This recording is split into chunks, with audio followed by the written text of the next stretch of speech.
1월 3일 월요일 친절 베풀기. 미국 작가 엠버트가 1982년에 어느 음식점의 식탁보 위에 무작위로 친절을 베풀고 의식 없이 아름다운 행동을 실천하라 라는 문구를 낙서해 놓았다고 합니다. 그 이후로 그 말은 영화와 문학을 통하여 대중화되었고 일상 어휘의 한 부분이 되었습니다. 그런데 왜? 라는 질문이 생깁니다. 왜 우리가 친절을 베풀어야 하지? 라고 생각할 수 있습니다.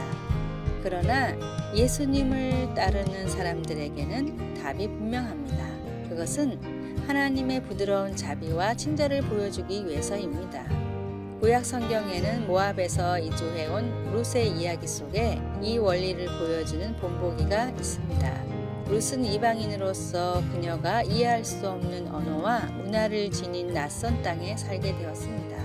더욱이 그녀는 몹시 가난하였으며 그녀를 거의 알지 못하는 사람들의 자비에 전적으로 의존해야 했습니다. 그러나 룻에게 은혜를 베풀고 그녀의 마음에 감동을 준 이스라엘 사람이 하나 있었습니다. 그는 룻에게 그가 소유한 밭에서 이삭을 죽도록 허락하였고 단순한 자선 이상으로 그의 동정심은 그녀가 그 날개 아래 피난처를 찾을 수 있는 하나님의 자상한 자비를 보여주었습니다.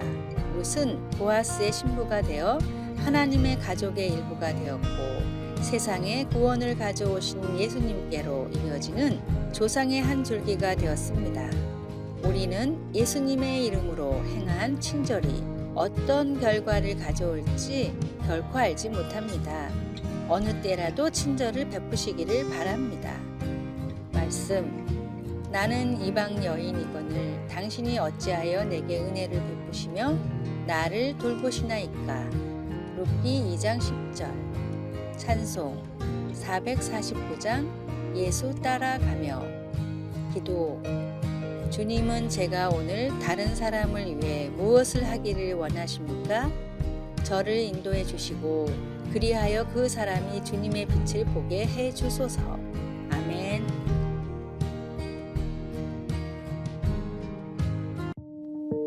(1월 4일) 화요일. 땅 속에 묻은 도토리. 도토리가 풍성한 가을날 배가 부른 다람쥐는 나중에 먹으려고 도토리를 땅속에 감춰두기도 합니다. 그런데 다람쥐는 자신이 도토리를 묻어둔 곳을 모두 기억하지 못한다고 합니다. 겨우 몇 곳만을 기억해내는 것입니다. 먹을 수도 없는 도토리를 땅속에 감추느라 다람쥐가 무의미하게 고생만 한다고 생각할 수 있겠지만 다람쥐의 그런 행동은 무척이나 의미가 있습니다. 왜냐하면 다람쥐가 감춰둔 땅속의 도토리가 싹을 틔우고 세월이 지나 커다란 도토리 나무가 되면 훗날 다람쥐의 새끼들이 먹고 살아갈 맛있는 도토리가 열릴 테니 말입니다. 우리가 의미 있는 일이라고 생각했던 일들 중엔 무의미하게 끝나는 일이 얼마든지 있습니다. 반대로 당장은 무의미한 일처럼 보이지만 시간이 흘러 매우 중요한 의미가 되는 일도 있습니다. 우리가 하고 있는 일의 의미와 무의미는 지금 당장 결정할 수 있는 것이 아닐지 모릅니다. 의미가 있는 일이란 결국 가치가 있는 일입니다. 그런데 그 가치 기준을 대부분의 사람들은 돈이 되어야만 가치가 있는 것으로 치부합니다. 당장 돈이 되는 것은 아니지만 아주 가까운 미래 아니면 먼 훗날에 사람들이 소중하다고 여길 수 있는 것인지 하나님께서 보시기에 아름답다고 여기실 일인지를 먼저 살펴봐야 합니다. 우리가 진심을 다하고 있다면 당장은 무의미해 보이는 일이라 해도 언젠가는 의미 있는 일이 될 겁니다. 오늘의 말씀. 천국은 마치 밭에 감추인 보화와 같으니 사람이 이를 발견한 후 숨겨두고 기뻐하며 돌아가서 자기의 소유를 다 팔아 그 밭을 사느니라. 마태복음 13장 44절. 오늘의 찬송 487장 어둠 후에 빛이 오며. 오늘의 만나. 무의미한 것 같은 하루하루도 소중히 여기며 가족과 함께 하나님의 은혜를 바라고 누리는 시간을 보내시길 바랍니다.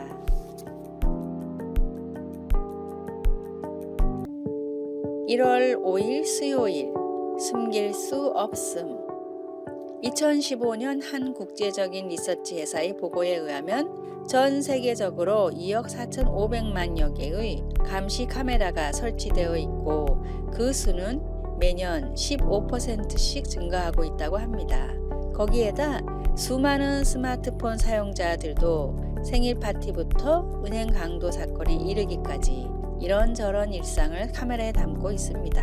보안이 강화된다고 갈채를 보내든 아니면 사생활이 유축된다고 비난을 하든 우리는 전 세계적으로 카메라에 둘러싸인 사회 속에서 살고 있는 것입니다. 신약 성경의 히브리서는 우리와 하나님 사이의 관계에서 감시 카메라가 찍는 것보다 훨씬 더 높은 수준의 노출과 책임을 경험한다고 말합니다. 하나님의 말씀은 예리하고 좌우의 날선 검과 같으며 우리의 가장 깊은 곳까지 찔러 쪼개며 마음에 품은 생각과 의도를 밝혀냅니다. 하나님 앞에는 아무 피조물도 숨겨진 것이 없고 모든 것이 그의 눈앞에 벌거숭이로 드러나 있습니다. 우리는 그의 눈앞에 모든 것을 드러내놓아야 합니다. 우리 구주 예수님은 우리처럼 연약함과 시험을 겪으셨지만 죄가 없으신 분이기 때문에 우리는 긍휼하심을 받고 때를 따라 돕는 은혜를 얻기 위하여 은혜의 보좌 앞에 담대히 나아갈 수 있습니다. 우리는 하나님을 두려워할 필요가 없으며 오히려 그분께 나아갈 때 은혜를 얻게 될 것을 확신할 수 있습니다. 말씀. 지으신 것이 하나도 그 앞에 나타나지 않음이 없고 우리의 결산을 받으실 이의 눈앞에 만물이 벌거벗은 것 같이 드러나느니라. 히브리서 4장 13절. 찬송 420장 너 성결케 위해. 기도. 그 어떤 것도 하나님의 눈앞에서 숨길 수 없습니다.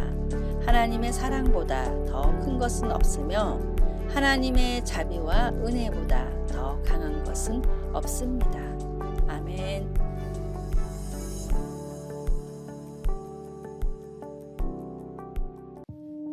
(1월 6일) 목요일 안전 그물망. 미국 남쪽의 샌프란시스코와 북쪽의 마린 반도를 연결하는 길이 2,825m 그리고 너비가 27m가 되는 금문교는 세계적으로 아름다운 현수교입니다.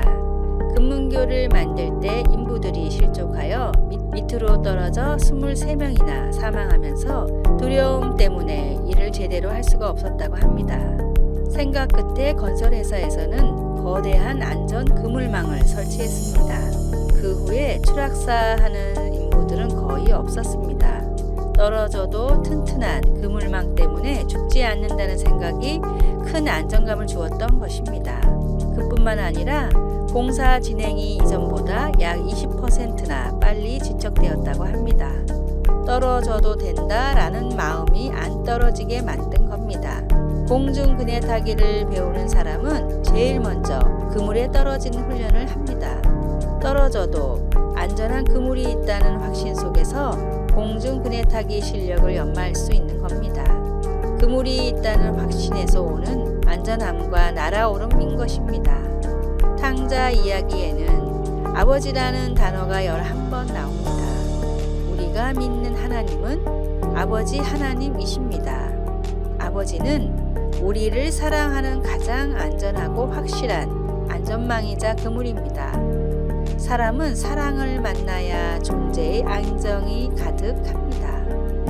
내가 사랑받는 존재구나 하는 확신 속에 날카로움이 없어지고 대인관계도 좋아집니다. 오늘의 말씀. 이에 일어나서 아버지께로 돌아가니라. 아직도 거리가 먼데 아버지가 그를 보고 측은히 여겨 달려가 목을 안고 입을 맞추니. 누가복음 15장 20절. 오늘의 찬송 384장 나의 갈 길 다 가도록. 오늘의 만나. 힘들고 답답하신가요? 주님을 목자로 삼고 그분의 인도를 따라 걸어가십시오. 주님의 능력을 신뢰하십시오.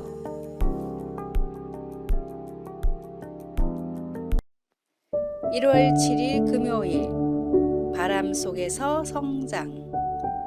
세상에 바람이 없다고 상상해 보십시오. 호수는 잔잔하기만 하고 낙엽은 길에서 휘날리지 않을 겁니다. 그런데 바람이 잔잔한 곳에 있는 나무가 갑자기 쓰러질 수 있을까요? 이 같은 일이 애리조나 사막에 있는 3에이커 크기의 유리로 된 돔 건물 안에서 일어났습니다.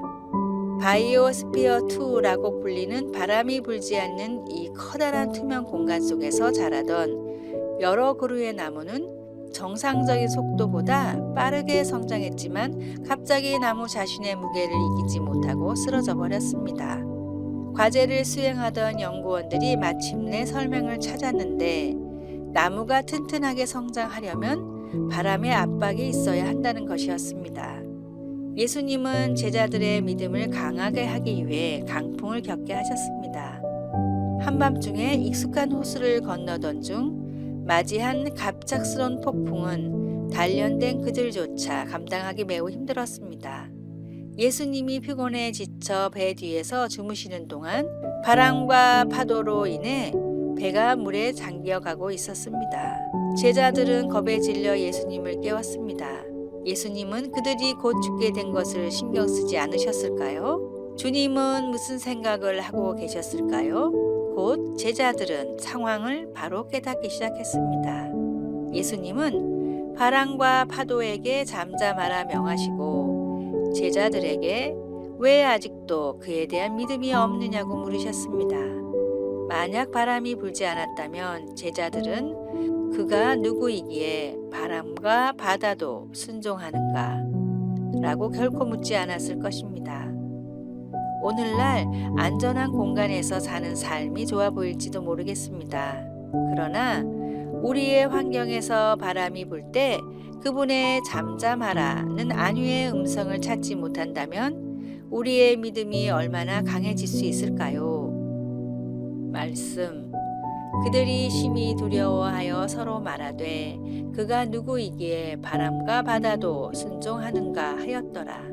마가복음 4장 41장. 찬송 338장 내 주를 가까이 하게 함은. 기도. 우리를 두렵게 하는 것들은 바로 하나님을 알고 믿게 하는 강력한 힘으로 초대하는 것임을 기억하도록 도와주소서. 아멘. 아래의 빨간색 글자 구독을 누르시어 더 많은 전도의 열매를 맺으시기를 기도합니다.